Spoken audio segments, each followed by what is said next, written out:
Shalom to you. 2 Kings 25 tells the story of the fall of Jerusalem. The Babylonian king Nebuchadnezzar, who you might know from other stories in the Bible, laid siege to the city of the Lord's temple and the royal palace. The strategy of a siege was to cut off its population from outside food supplies and therefore starve them into giving up. In this particular instance, the siege lasted for 2.5 years when the population ran out of food to eat. So how do you think God's people felt?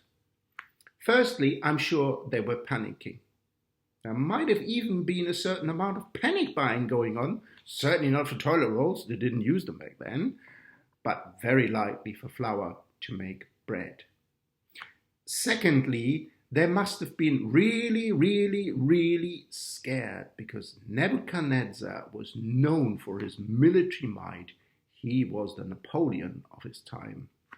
And thirdly, they must have been plagued by a feeling of uncertainty. When would the siege end? How would it end?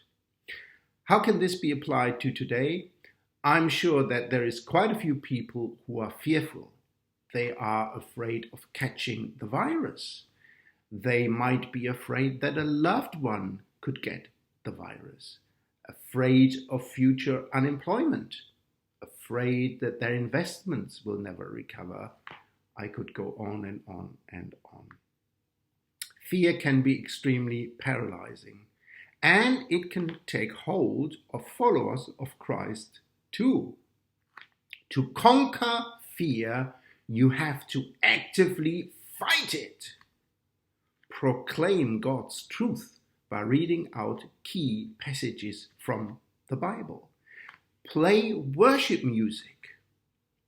Praise the Lord in your own words. Refuse to give in to fear until peace comes over you. Ask others to pray with you if you haven't got the strength. There's no shame in that. And offer to pray with others if you are fearless. So, may we all rest in God's peace, His shalom.